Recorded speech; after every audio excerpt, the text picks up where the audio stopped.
이 시간에는 로마서 7장과 8장 전반부에 나타난 성화에 관한 로마서의 말씀을 살펴보겠습니다.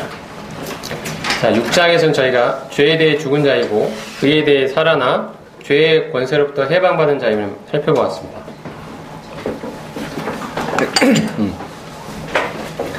7장에서는 우리가 율법에 대해 죽임을 당했다라는 말씀이 나타나 있습니다. 여기서 율법에 대해 죽임을 당했다는 말이 어떤 의미가 있느냐라는 것이 중요한데요. 여기서 율법이 어떤 의미의 율법이냐? 어떤 분들은 여기서의 율법을 크게 나눠서 제사법, 의식법이 있고 그 다음에 도덕법이 있는데, 여기서 율법에 대해 죽임을 당했다는 것은 제사법만을 말한 것이다. 제사법에 대해서는 우리가 죽임을 당했지만, 즉 구약과 같은 제사를 드릴 필요는 없어졌지만 이제 구약이 가지고 있는 그 도덕법들이 있습니다. 십계명이 가장 중심이 되죠. 도덕법에 대해서는 죽임을 당한 게 아니다. 여전히 그리스도인이라고 해도 도덕법을 지키며 그 지킴을 통하여 거룩을 이뤄가야 된다. 이렇게 이야기합니다. 근데 이 말씀을 자세히 살펴보십시오. 어디에 그런 구분이 나타나 있습니까? 이 말씀은 단순히 우리가 율법에 대해 죽임을 당했다라고 말씀하고 있습니다. 로마서 7장에서 말하는 것은 이 거룩의 열매에 관한 측면입니다. 7장 4절에 있듯이 하나님을 위하여 열매를 맺히게 하려 합니다. 여기서의 열매는 실제 삶에서의 열매입니다. 우리가 지금 살펴보고 있는 주제대로 하자면 성화라는 말로 표현할 수 있는 성화의 열매를 말하는 것입니다. 거룩의 열매, 성화의 열매. 우리가 어떻게 이 거룩의 열매를 맺어갈 수 있을 것이냐. 그랬을 때 바울이 율법을 언급한 것은 사람들이 그에 대한 수단으로 율법을 많이 생각하기 때문입니다. 오늘날도 그와 같은 생각은 우리들 주변에 혹은 우리 안에도 뿌리 깊게 남아 있습니다. 우리가 입으로는 부인할지 모르지만 마음으로는 사실은 반쯤 율법주의자로 살고 있는지도 모릅니다. 우리는 이 말씀을 통해 우리 안에서 거룩을 이루어가는 수단의 의미로서의 율법에 대해서 죽임을 당했다는 이 말씀의 의미를 분명히 깨닫고 실제의 삶에서 율법 아래에서 벗어날 필요가 있습니다. 그렇다고 좀 이따 살펴보겠습니다만 반율법주의나 율법 폐기론을 말하는 것이 결코 아닙니다. 7장 서두에서 바울은 결혼이라는 강력한 결속관계가 죽음으로 인해 깨지는 것처럼 우리 또한 율법에 대해 죽음으로써 율법 아래에 묶여있던 관계에서 해방되었다라고 말합니다. 부활하신 그리스도와 연합하여 새로운 생명의 원리로 하나님을 향해 거룩의 열매를 맺는 삶을 살게 되었다는 사실을 말씀하고 있습니다. 육신이 우리 여전히 남아있기 때문에 율법을 지킬 능력이 없는 우리들은, 문제는 이것입니다. 육신이 우리에게 있다는 거죠. 여전히 주님이 다시 오실 때까지, 주님이 다시 오셔서 우리의 몸이 그분의 영광스러운 몸과 같이 변화될 때까지 육신은 우리에게 여전히 변화되지 않은 채로 남아있을 것입니다. 이 육신 때문에 우리에게는 율법을 온전하게 지켜낼 능력이 없는 것입니다. 이것은 구원받은 뒤에도 바뀌지 않은 우리 안에 있는 현실입니다. 육신이 남아있다는 것이죠. 구원받을 때 육신을 제거해 주셨으면 얼마나 좋겠습니까만 하나님의 하신 일은 그렇게 하지는 않으셨습니다. 육신을 남겨두셨습니다. 그리고 이 육신은 결코 변화되거나 개선될 수 없는 육신입니다. 육신이 이처럼 우리 안에 남아있기 때문에 우리는 율법을 온전히 지켜낼 수 있는 능력이 근본적으로 없습니다. 그래서 모든 문제가 여기서 비롯됩니다. 우리가 여전히 율법이라는 원리를 통해 거룩을 이뤄가려 하다 보면 육신이라는 문제에 부딪혀서 그것을 이뤄낼 수가 없습니다. 계속해서 반복해서 실패하고, 로마서 7장 후반부에 있듯이 오호라 나는 공고한 사람이로다, 이렇게 고백할 수 없는 그 고민 아래에 있을 수밖에 없습니다. 우리에게 필요한 것은 이제 율법이 아니라 그리스도와의 연합을 통한 해방의 진리를 통해 성화의 길을 걸어가는 것입니다. 적어도 원리적으로는 실제의 삶은 육신이 남아있지만, 로마서 8장 전반부에 앞으로 살펴보겠지만 원리적으로 예수님이 이루신 일은 육신에 대하여 정죄하셨습니다. 육신을 심판하셨습니다. 그렇다고 육신이 우리에서 사라졌다는 것은 아닙니다. 하지만 원리적으로 예수님이 이루신 일은 육신을 입고 오셔서 육신을 정죄하셨습니다. 자신이 십자가에 육신을 입고 오셔서 십자가에서 죽으심으로써 육신을 정죄하셨습니다. 우리는 율법이라는 이 원리가 아니라 이제 그리스도와의 연합을 통한 이 해방의 진리를 통해 성화의 길을 걸어가야 합니다. 율법은, 자, 여기서 이제 우리가 헷갈리지 말아야 될 것이, 우리가 율법에 대해 죽었다고 할 때 율법이 죽은 것은 아니라는 것입니다. 누가 죽었습니까? 우리가 죽었죠. 내가 죽었습니다. 어떤 분들은 율법이 죽었다라고까지 말합니다. 이제 율법은 죽었어. 율법의 기능은 폐기됐어. 율법은 죽은 거야. 마치 우리가 거룩한 삶을 살지 않아도 되는 것인 양 이야기합니다. 율법이 우리에게 거룩하게 살라고 요구합니다. 그런 요구조차도 없어진 것처럼 율법이 죽음으로써 우리는 더 이상 거룩하게 살아야 할 의무도 없어진 것처럼 잘못 이야기합니다. 마치 이 로마서 7장 앞부분의 이 말씀이 그것을 말하는 것인 양 잘못 오해하고 그것이 마치 새로운 진리인 양 이야기합니다. 그것은 잘못된 것입니다. 율법은 살아있습니다. 하나님이 우리에게 원하시는 거룩의 요구를 여전히 요구하고 있습니다. 우리는 거룩하게 살아야 합니다. 이 요구는 사라지지 않았습니다. 율법은 살아있습니다. 근데 뭐죠? 죽은 것은 나입니다. 내가 죽었습니다. 율법에 대하여 내가 죽었죠. 즉 성화의 수단으로서 이제 율법이 아니라 바로 나는 죽고 그리스도와 내가 연합되어 그리스도의 생명으로 살아가고 있는 이 관계를 통하여 율법이 요구하는 거룩을 이뤄낼 수 있는 존재가 됐다라고 말합니다. 이것이 실제적 의미의 해방입니다. 좀 더 자세히 볼게요. 이 원리를 로마서 7장 앞부분에서 제기를 하고 바울이 7장 후반부에서 하고 있는 일은 이와 반대되는 삶을 제시합니다. 나도 이렇게 살아봐서 안다. 나도 율법 아래에 있어봐서 안다. 율법 아래에 있을 때 나에겐 여전히 육신이 있었기 때문에 율법을 지켜낼 수가 없었다. 율법의 원리조차 거룩을 이뤄보려고 했지만 도저히 불가능했다. 나는 그 안에서 계속 탄식할 수밖에 없었다. 오호라 나는 곤고한 사람이로다. 율법 아래에 있고자 할 때 이런 상황밖에 없었다. 하지만 우리는 율법에 대해 죽은 자가 됐다. 그리스도와 연합한 자가 됐다. 그리스도께서 이제 나의 생명으로 내 안에 살아계신다. 이제 그리스도의 연합을 통해 우리는 성령의 능력을 조차 거룩을 살아갈 수 있는 사람이 된 것이다. 그러므로 율법의 원리를 조차 거룩을 이뤄가려는 이 노력, 이 시도, 이 원리를 포기하라는 것입니다. 율법 아래에 있고자 하면 여전히 우리는 계속해서 이런 상태에 빠질 수밖에 없다는 것이죠.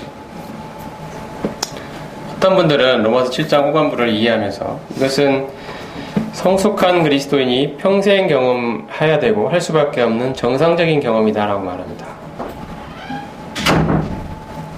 과연 그럴까요? 과연 이 7장 후반부의 이 고통스러운 고민의 고백들이 과연 정상적인 그리스도인의 경험이라고 할 수 있겠습니까? 평생 우린 이렇게밖에 살 수 없을 거야 라고 말할 수 있겠습니까? 그의 고백이라면, 그런 거라면 바울이 로마서를 6장, 7장, 8장을 기록할 이유가 없습니다. 너는 이렇게 평생 살아갈 수밖에 없어는 이야기를 하고 싶어서 기록을 했을까요? 바울이 맞닥뜨렸던 질문은 그것이었죠. 믿음을 어렵다 함을 얻는 그 진리는 실제의 삶에서 계속 죄를 조장할 거다. 너희들은 계속 죄를 짓고 살 거다. 그걸 반박하기 위해서 로마서 6장, 7장, 8장을 기록했는데 7장의 의미가 우리가 평생 이렇게 살아갈 수밖에 없어라는 것의 의미라면 말이 안 되죠. 바울이 그렇게 기록했을 리가 없습니다. 바울은 무슨 이야기를 하고 싶습니까? 그리스도인은 어떤 존재다라는 걸 말하는 것입니다. 복음이 말하는 그리스도인은 죄에 대해 죽은 자이고 의에 대해 살아난 자이고 이제 율법에 대해 죽은 자이고 그리스도와 연합한 자이고 성령을 조차 살아가는 자이고 그러므로 죄에 계속 거하는 삶을 살 수 없는 자이다. 그것은 원리적으로 불가능하고 실제적으로 일어나서는 안 되는 일이다 라고 말하는 것입니다. 이것이 바울의 이야기입니다. 이것이 복음의 이야기입니다. 우리가 반드시 깨달아야 하고 실제 삶에서 누려 경험해 가야 하는 진리입니다. 로마서 7장 후반부가 어떤 이야기, 어떤 사람이냐라는 질문들이 여러 사람들이 다양한 이야기를 했습니다. 그 다양한 해석을 내놓았고요. 저는 이렇게 생각합니다. 앞에 말씀드린 이런 이유들을 통해서, 그리고 지금 말씀드린 이 근거를 통해서 이 로마서 7장 후반부는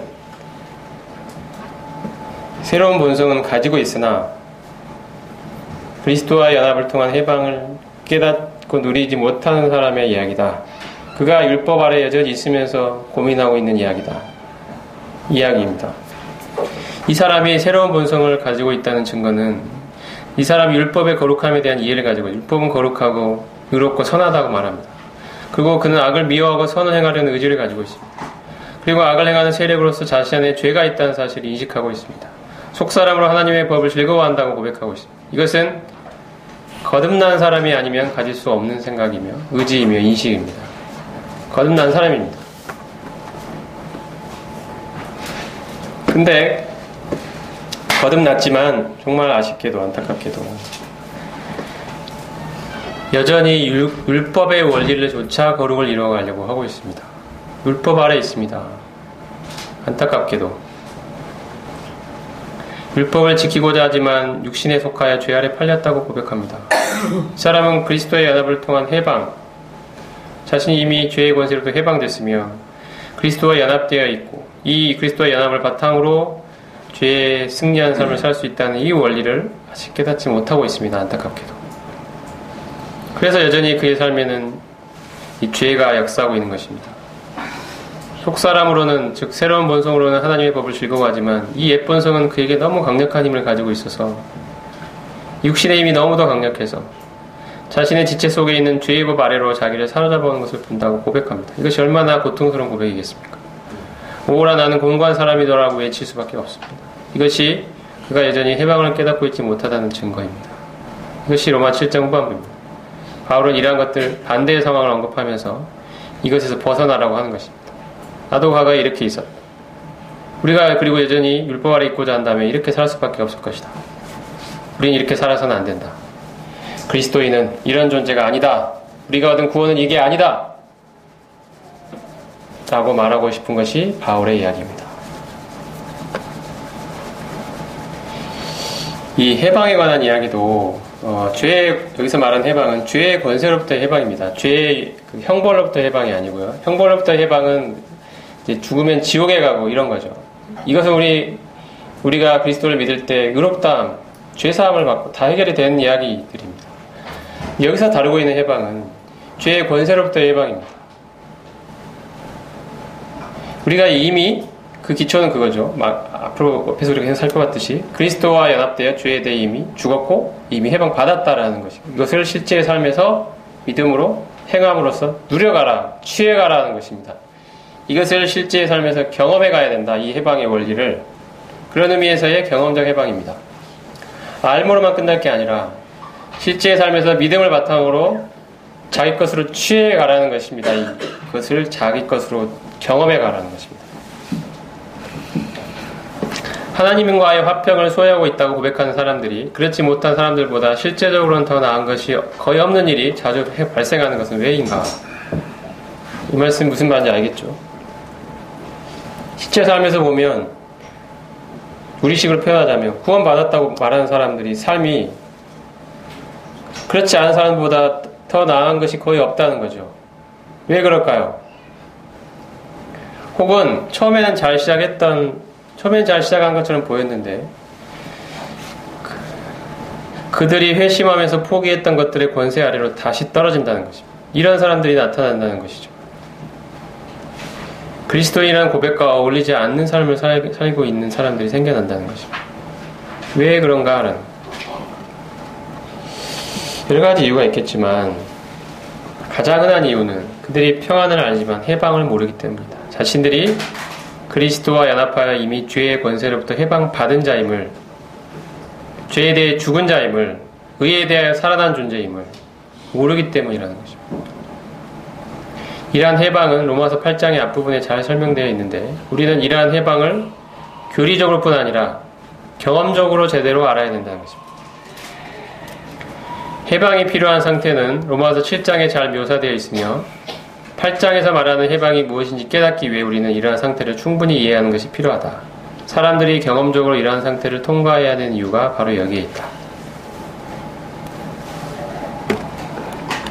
로마서 7장의 이 사람은 그 안에 거하는 죄의 폭정 아래에서 육신에 속하여 죄 아래 팔린 상태에 있다.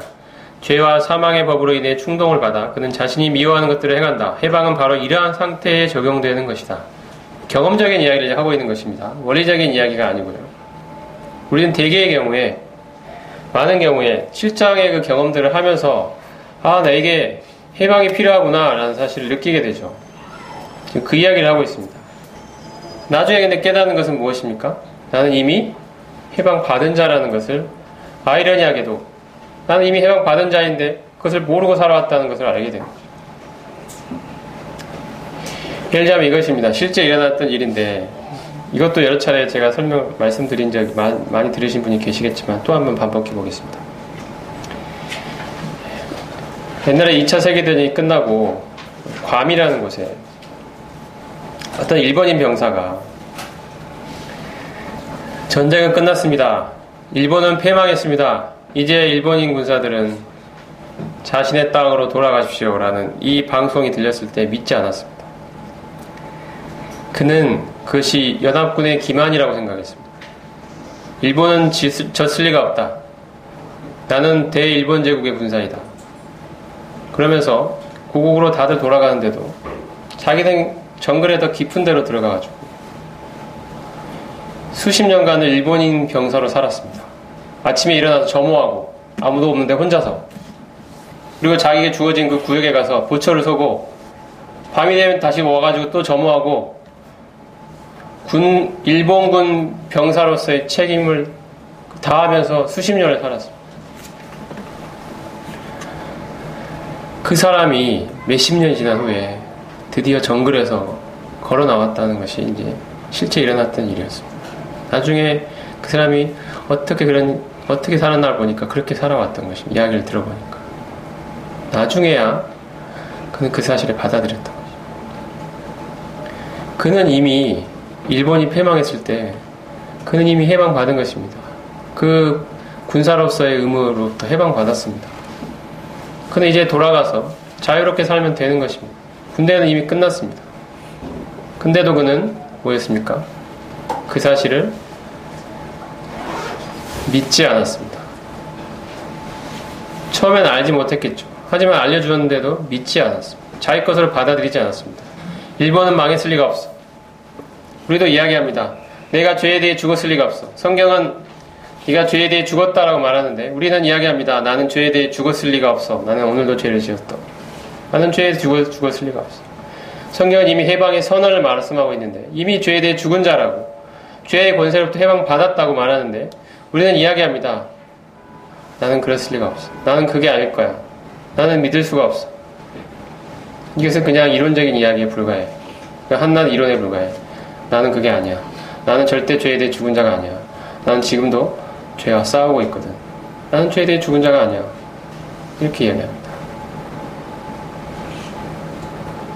우리의 경험에서 하나님이 이미 이루신 사실을 내 것으로 그대로 믿고 실제 삶에서 그것을 경험해 나가야 된다는 것입니다. 지금 여기서 그랜트 형제님이 이야기하는 건 그것입니다. 그것을 믿지 않고 또 자기 것을 받아들이지 않고 실제 삶에서 여전히 율법 아래에서, 죄 아래에서 살고 있기 때문에 이러한 고백들을 하고 있는데 벗어나라는 것입니다. 너희는 이미 죄에 대해 죽었고 율법에 대해 죽었고 죄의 권세로부터 해방받은 자이기 때문이다. 간절히 그 경험을 원한다면, 그 체험을 원한다면 이 사실을 믿으라는 것입니다. 실제 삶에서 경험하라는 것입니다. 이것이 경험적 해방의 필요성에 대한 그랜트 형제님의 언급입니다. 그래서 이렇게 7장이 그런 이야기를 했고요. 자, 이제 8장 초반에서 종합적으로 정리하고 있습니다.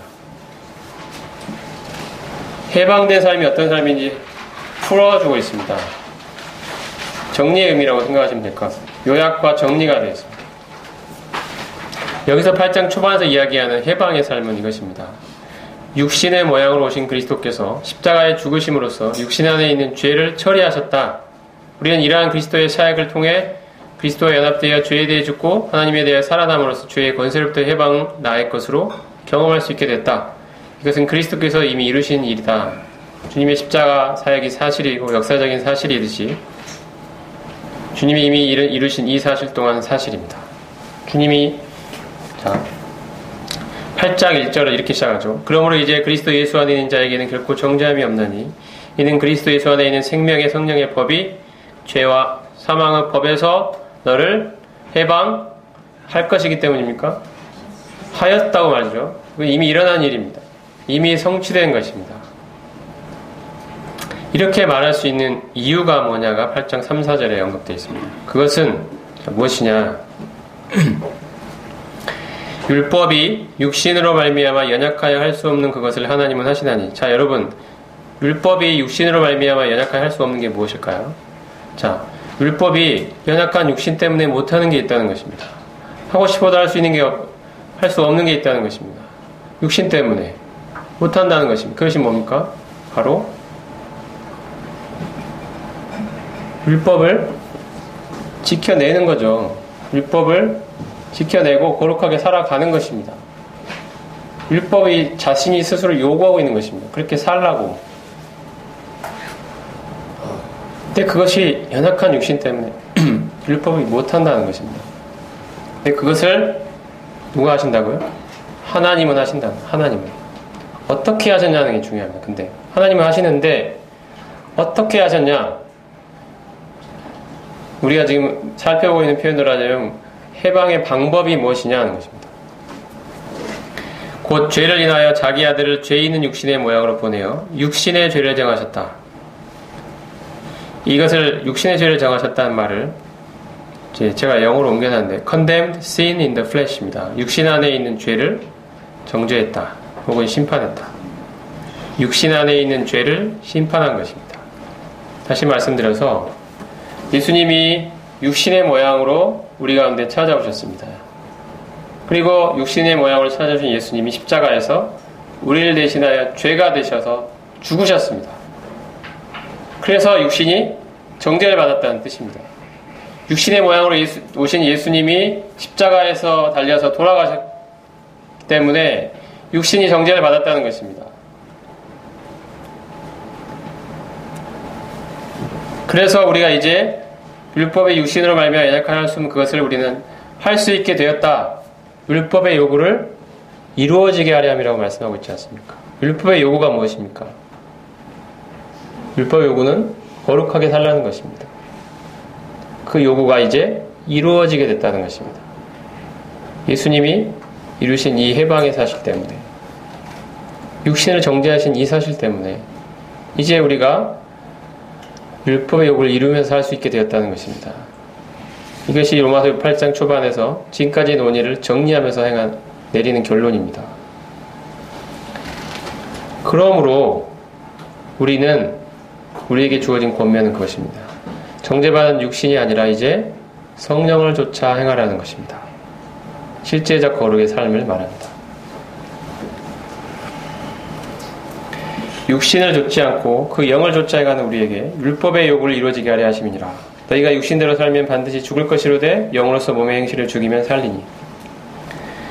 자, 이거 로마서 8장도 앞부분에 하나님이 이미 이루신 일을 말하고 그 다음에 권면이 들어가죠. 너희가 육신대로 살지 말고 영으로 몸의 행실을 죽여라 이야기하는데, 앞에서 하나님이 이미 이루신 일을 다 이야기하고 그 근거로 그걸 토대로 이제 그렇게 살라고 권면이 들어갑니다. 항상 이 거룩에 관한 이야기들은 이렇게 전개됩니다. 앞에서 하나님이 이미 이루신 사실을 말하고요, 그것을 토대로 이렇게 행하라고 권면하는 것입니다. 앞에서 이미 이루신 하나님이 어떤 일을 해주셨는지를 우리가 올바로 깨닫는 것이 참으로 중요합니다. 그래서 이 기초 위에서만이 이렇게 행할 수 있는 힘과 능력이 생기기 때문입니다. 이런 것을 모르고 이것을 깨닫지 못하고 어쨌든 우리 나의 열심과 노력으로 결심으로 새로운 의지로 해보려고 해봤는데 계속 실패하지 않았습니까? 만약 계속 성공해 왔다면 여러분은 고민이 없으실 것입니다. 근데 그게 아니라 계속 실패해 왔다면 아주 자그마한 아주 낮은 수준의 이야기들을 하는 게 아니고요. 뭔가 더 성장을 하고 거룩에 더 발전을 보이고 싶은데 계속해서 실패해 왔다면 오늘 우리가 살펴보고 있는 이 진리들은 큰 의미로 여러분에게 다가올 것입니다. 하나님이 여러분의 마음에, 우리의 마음에 밝은 빛을 비춰주시기를 기도합니다.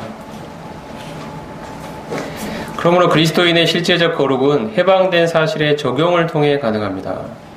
해방을 이뤄가야 되는 우리의 의무로서의 삶이 아니라 이미 해방된 사실을 이제 실제의 삶에서 적용해가는 삶이라는 것이죠. 현실화시키는 것입니다. 거룩한 삶을 위한 삶의 규례로서 율법을 적용하는 것이 아니라 나의 생명이신 그리스도께서 나를 통해 나타나는 원리, 이것을 적용해 나가라는 것입니다. 성령께서는 이러한 삶을 살아나갈 때, 즉 죄로부터 해방된 우리가 실제적 거룩을 이뤄갈 때 우리 안에서 우리의 능력이 되어주십니다. 성령의 법이죠. 로마서 8장 앞부분에 있는 법이라는 단어는 이 노모스라는 단어인데요. 여러 가지 의미로 사용이 됩니다. 로마서에서 노모스라는 단어가. 근데 여기서는 어떤 법칙을 이야기합니다. 물리 법칙 같은. 만유인력의 법칙. 뭐 이런 무슨 운동의 법칙 하는 물리 법칙. 그런 법칙을 이야기합니다. 어떤 원리가 계속해서 반복적으로 나타날 때 그것을 법칙이라고 하죠.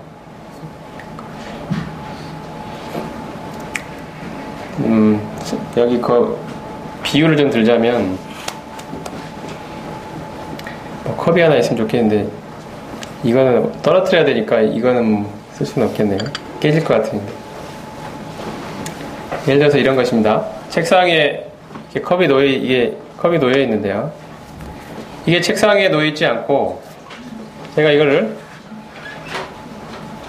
여기서 이렇게 떨어뜨리면 어떻게 되죠? 바닥에?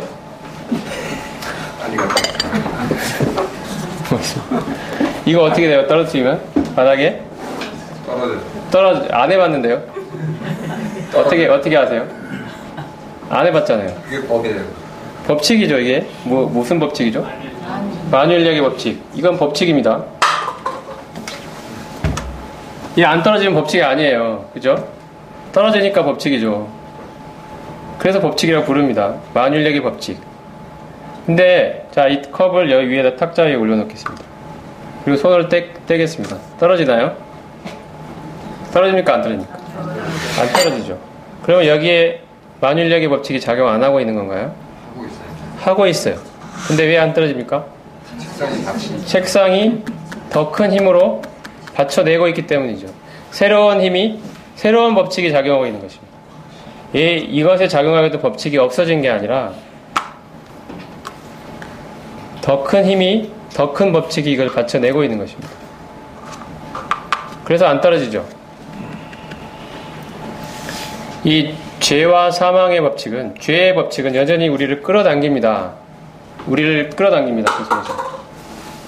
근데 생명의 성령의 법이 이걸 받쳐내고 있어요. 그래서 안 떨어집니다. 이 법칙과 법칙의 싸움입니다. 우리에게는 중력을 이기는 더 큰 원리가 받치고 있습니다. 이것을 생명의 성령의 법칙이라고 부릅니다. 법칙이란 말은 우리가 육신이 아니라 생명의 성령을 조차 행할 때 이제 율법의 요구가 이루어지는 것이 현실화된다. 그 법칙이라는 것이죠. 법칙처럼 그렇게 된다는 것입니다. 그것이 법칙 아니겠습니까? 더 큰 힘을 가진 법칙. 죄와 사망의 법을 이길 수 있는 생명의 성령의 법칙이 우리에게 주어져 있습니다. 그러므로 우리에게 필요한 것은 실제적 거룩에서 육신은 여전히 남아있지만 이것을 부인하지 않는 것이 아닙니다. 여기 여전히 만유인력의 법칙이 남아있습니다. 끌어당기고 있습니다. 이것을 부인해버리려는 사람들이 있어요. 우리 구원받은 사람들은 이제 육신이 없다. 새 생명뿐이고 뭐 이렇게 이야기하시는 분들이 있어요. 현실에 눈을 감아버리는 것입니다. 그러므로 그렇게 함으로써 도피처를 삼아요. 죄를 짓고서도 마음이 평안하다면서. 그렇지 않습니다. 육신은 여전히 남아있습니다. 이것에 눈을 감는 것이 영적인 것이 아닙니다. 현실이 육신은 남아 있어요. 그런데 뭐가 있다는 것이죠? 이것을 더 큰 힘으로 떠받쳐내는 힘이 우리에게 주어졌다는 것입니다. 그래서 우리에게 필요한 건 무엇입니까? 육신의 법이 아니라 성령의 법을 쫓아 생활하는 것입니다. 이것이 로마서 8장 앞부분에 있는 실제적 거룩의 삶의 원리, 결론이 되겠습니다.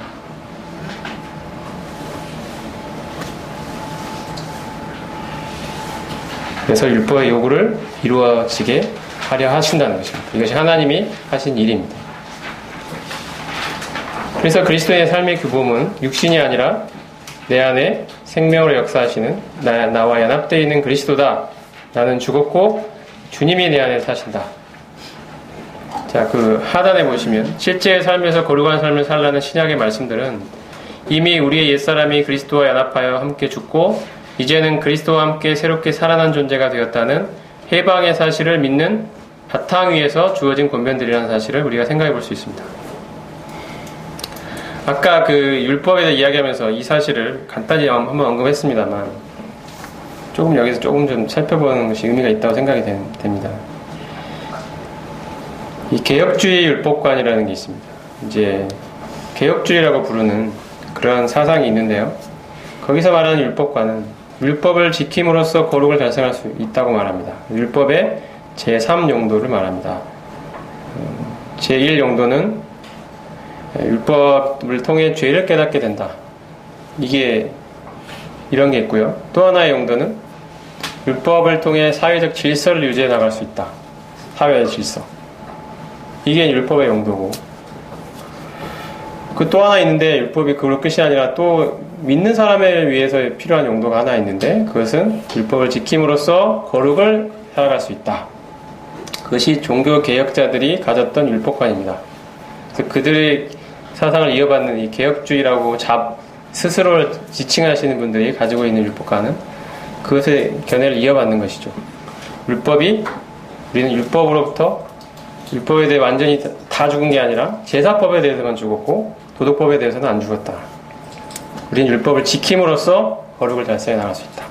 이분들이 간과한 건 무엇입니까? 우리에게 여전히 육신이 강력한 힘으로 도사리고 있다는 사실을 간과한 것입니다. 율법을 마치 지키려고 하면 지켜낼 수 있을 것이냐? 그렇지 않습니다. 그것이 7장 후반부에서 그렇게 살려고 하는 사람이 갖고 있는 고민이었죠. 그래서 이 개혁주의 율법관을 가지신 분들은 7장 후반부를 그리스도인의 삶이라고 말하는 것입니다.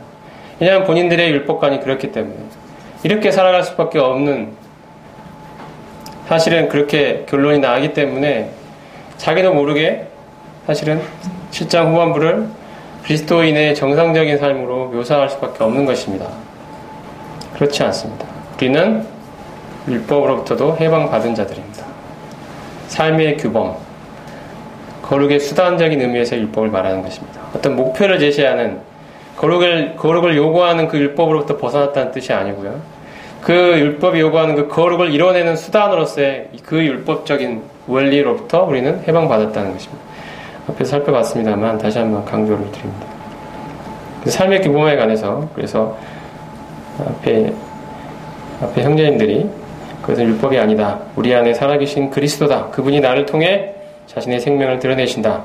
이것이 우리가 율법을 요구하는 거룩을 이뤄낼 수 있는 원리다라고 말하고 있습니다.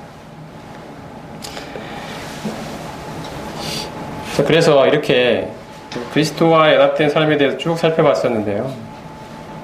이제 이런 이야기를 결론적으로 말씀드릴 수 있을 것 같습니다. 내 안에 주어진 이 하나님의 생명, 그리스도의 생명이 어떻게 확장이 돼갈 수 있느냐. 여전히 내 안에는 육신이 남아있죠. 이렇게 표현할 수도 있습니다. 옛 생명이 남아있다고 표현할 수도 있을 것입니다. 근데 우리가 거듭날 때 우리 안에 일어난 변화는 그리스도의 생명, 새 생명, 하나님의 생명이 우리에게 주어진 것입니다. 그러면 우리가 어떻게 이 옛 생명을 이기고 이 새 생명이 나를 지배하도록 할 수 있을 것이냐, 이렇게 다르게 표현할 수도 있습니다. 실제 우리가 부딪히고 있는 문제이죠. 여기에 대해서 이런 이야기를 말씀드릴 수 있을 것 같습니다. 앞에 우리가 그 인간과 죄에 대해 살펴보면서 하나님이 우리를 향해 가지신 그 계획은 그리스도의 형상을 담도록 우리를 창조하셨고 또 구원하셨다는 사실을 살펴보았고요. 그리스도의 연합과 관련해서도 하나님이 우리를 구원하신 그 부르심의 분명한 목표 가운데는 바로 우리가 그리스도의 형상을 닮아서 하나님의 영광과 거룩에 이르는 것이다 라는 사실을 살펴보았습니다.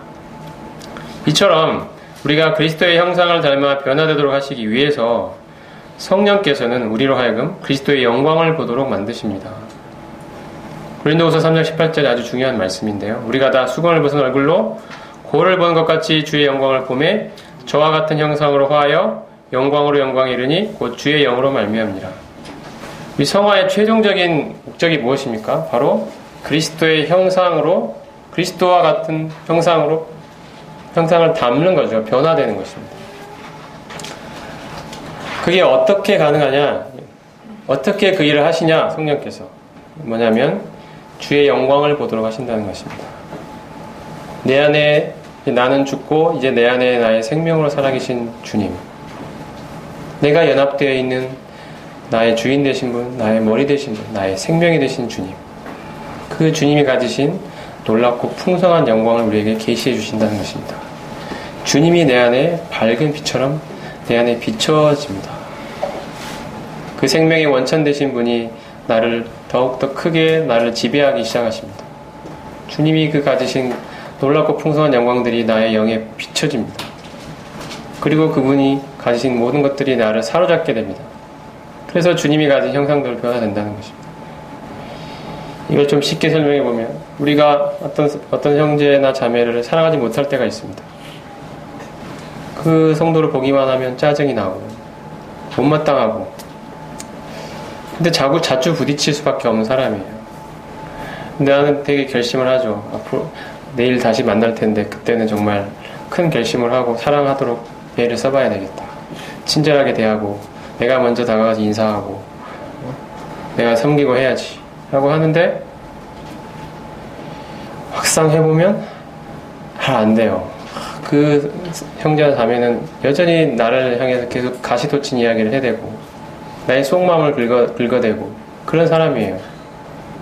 사랑이 안 돼요. 도저히 사랑할 수가 없어. 애를 쓰는데 안 돼요. 근데 어떨 때 됩니까?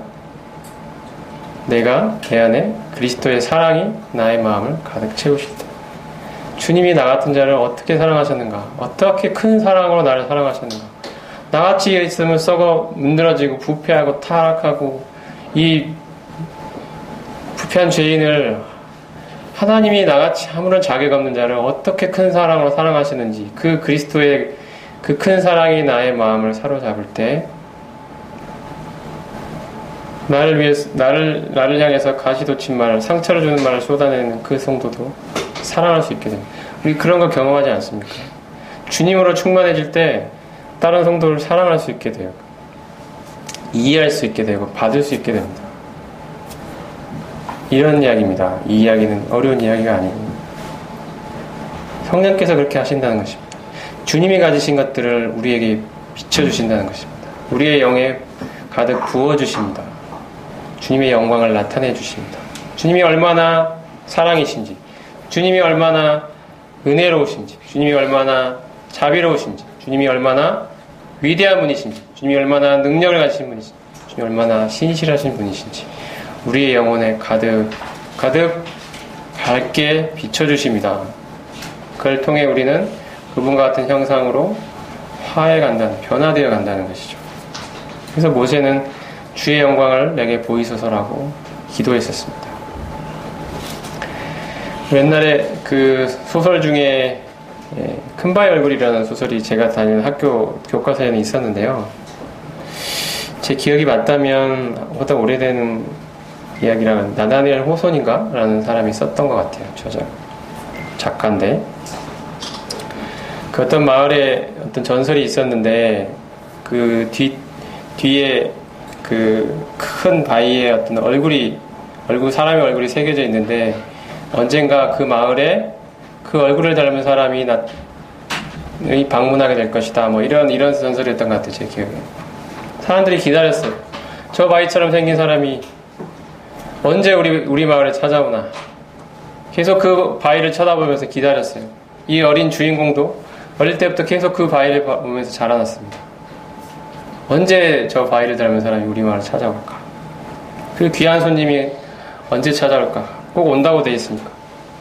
그걸 믿고 계속 기다렸는데 10년이 지나고 그냥 안 와요. 안 와요. 안 왔어요. 그래서 이제 그 소설의 결론은 그 소년이 그 얼굴이 되어 있더라는 것입니다. 그 얼굴을 닮아 있더라는 것입니다. 왜요? 매일 쳐다봤거든요. 매일 그 바위를 쳐다봤거든. 매일 봤어요. 어느새 자기도 모르게 그 바위를 닮은 사람이 되어 있었어요. 우리에게 필요한 것도 주님의 영광을 매일매일 보는 것입니다. 한순간도 빠짐없이, 매일이 아니라 매 시간이 아니라 매분, 매 초마다 보는 것입니다. 성령께서 우리에게 이 일을 해주시도록 우리는 간구해야 될 것입니다. 주님의 영광을 보여주십시오.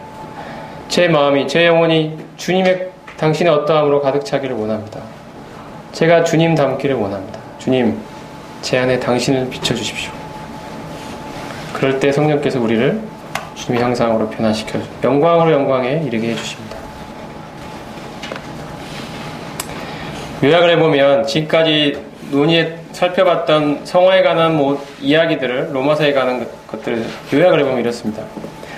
그리스도와의 연합은 가장 기본적인 원리가 되는데요. 그 두 가지 측면에서 살펴볼 수 있다고 말씀드렸죠. 첫 번째는 그리스도의 사역, 그분의 죽음과 부활과 승천을 나의 것으로 동일시할 수 있다. 즉 그분이 죽었을 때 나도 죽었고, 그분이 부활했을 때 나도 살았고, 그분이 승천했을 때 나도 승천했다. 그리하여 나는 그분의 죽으심과 합하여 죄에 대해 죽었고, 그의 부활과 합하여 의에 대하여 살아났고, 그의 승천과 합하여 이제 하늘에 앉게 되었다 라는 것이 이 그리스도 연합의 첫 번째 측면이었습니다. 두 번째 측면은 그분의 어떠함을 나의 것으로 동일시할 수 있다. 즉 그분의 가지신 신의 성품, 그리스도 자신과 생명 안에서 연합되어 있으므로 그리스도께서 가지신 그 신적인 성품이 내 안에서도 동일하게 발현되는 근거를 얻게 되었다는 것이 그리스도와 연합이 갖는 두 번째 의미였습니다. 이러한 원리를 바탕으로 해서 자 이제 우리는 하나님께서 나를 그리스도와 연합시킨 이 사실을 올바로 알아야 됩니다. 단순한 지식이 아니라 성령께서 내 영혼에 비춰주시는 그러한 경험적인 깨달음을 말하는 것입니다. 그리고 믿음으로 이 사실을 그대로 여기고 자기 통장에, 자기 계좌에 나는 죄에 대해 죽은 자요 의에 대해 살아난 자라고 나의 믿음으로 적으라고 그랬죠. 기입하라고. 왜냐하면 사실이니까. 이러한 믿음을 바탕으로 나의 지체를 의의 병기로 하나님께 제물로 드리듯이 드리라고 그 원리를 살펴보았습니다. 여김과 드림의 균형을 잃지 말아야 된다. 그리고 성화의 방편으로는 율법이 아니라 연합을 통한 해방의 진리에 굳게 서야 한다. 우리가 이러지 않을 때 로마서 7장 후반부에 고백하는 그러한 고민 속에 빠질 수밖에 없다. 하지만 우리는 율법으로부터 해방받은 자이다 말하고 말씀을 살펴보았습니다. 그래서 이제 죄에 대해 죽고 의에 대해 살아나 죄의 권세로부터 해방받은 자로서 이제는 육신이 아니라 주님께서 육신을 입고 오셔서 십자가에서 우리를 위해 죄가 되셔서 죽으셨을 때 바로 육신이 처리를 받았고 정죄를 받았고, 그러므로 이제는 정죄받은 육신이 아니라 성령을 좇아 행할 때 실제적 거룩이 나의 삶의 경험적으로 이루어진다. 이 사실 이렇게 정리할 수 있을 것 같습니다. 오늘 살펴본 내용들이 여러분이 앞으로 살아갈 성화의 삶에 많은 지침이 되고 길잡이가 되었으면 좋을 것 같습니다. 이제 결론입니다. 만약 우리가 죄와의 싸움에 지쳐있고 더 이상의 성장이 없는 것 같아 오랫동안 자포자기의 심정에 빠져 있다면 성령의 도움을 구하며 그리스도 앞으로 나아갑시다. 자포자기에 빠져 있을 것이 아닙니다. 하나님이 이미 이루신 것을 바라보십시오. 만약 우리가 구원은 받았지만 하나님께서 나를 구원하신 최종의 목표가 나를 그리스도의 형상으로 변화시키시고 하나님의 영광과 거룩에 이르도록 하고자 하시는 것이라는 사실을 올바로 알지 못해서 성장과 변화에 대한 열망이 결여되어 있다면 역시 마찬가지로 성령의 도움을 구하며 그리스도 앞으로 나아갑시다. 우리에겐 이것이 필요합니다. 성령의 도우심을 통해 그리스도 앞에 나아갈 때 우리는 그곳에서 그리스도께서는 그 안에 신성의 모든 충만이 거하시는 분이시며 우리도 그분 안에서 충만하여졌음을 발견합니다. 그리스도와 연합된 우리는 그리스도만으로 충분하다고 고백하며 머리이신 그리스도를 붙듭니다. 죽고 부활하셨다가 승천하신 그리스도와 하나로 연합되어 있다는 진리가 가져다주는 놀라운 자유와 해방, 충만한 행복을 경험하면서 실제의 삶에서 그리스도를 닮아 하나님의 형상으로 변화되어가는 축복을 경험하는 것이 하나님께서 우리를 구원하신 그 부르신 구원 안에 담겨있는 영생의 삶이라 할 수 있을 것입니다. 여러분, 구원은 이처럼 놀라운 것입니다. 로마서가 밝히고 있는 구원의 진리는 참으로 엄청난 것입니다. 로마서는 우리가 죄의 형벌로부터 구원을 받았다라는 사실을 분명하게 언급하고 있습니다. 그리고 동시에 죄의 권세로부터 해방받은 자이며 실제의 삶에서 그에 합당하게 살아갈 수 있는 자가 되었다는 사실도 동시에 말하고 있습니다. 그래서 하나님의 관심은 우리의 어떤 행함이 아니라 우리의 존재 그 자체라는 것입니다. 우리가 그리스도를 얼마나 닮고 있는지가, 우리의 존재가 그리스도를 얼마나 닮고 있는지가 하나님의 관심입니다. 우리가 무엇을 행하느냐 이것보다도, 우리가 무엇을 얼마나 많이 행하느냐 이것보다도 하나님은 우리 존재가 어떠한 존재냐에 관심이 많으십니다. 우리 우리 역시 그래서 우리의 외적 행함도 활동 자체에 초점을 맞출 것이 아니라 이러한 행함을 통해서 우리의 내적 존재가 얼마나 그리스도를 닮아 변화되어 가고 있는지, 그리고 그러한 기회로 하나님이 주신 기회라는 사실들을, 이 사실에 초점을 맞춰야 할 것입니다. 그리스도의 영광과 거룩을 묵상하고 그분의 인격의 아름다움에 잠겨 있을 때 그분의 영광을 닮아 우리의 존재가 변화되어 갈 것입니다. 이제 이 시간을 마치면서 질문을 드려보겠습니다. 여러분은 로마서 7장 후반부에 나타난 그 사람의 고백과 동일한 경험을 해본 적이 있으십니까? 그리고 그 사람의 상태와 로마서 6장 및 8장 초반에 나타난 사람과 가장 큰 차이는 무엇이라고 생각합니까? 한번 이 질문에 스스로 한번 답해 보십시오. 그 다음에 율법이 아니라 그리스도의 생명이 거룩을 위한 삶의 규범이라는 사실은 여러분의 삶에 어떤 의미를 갖습니까?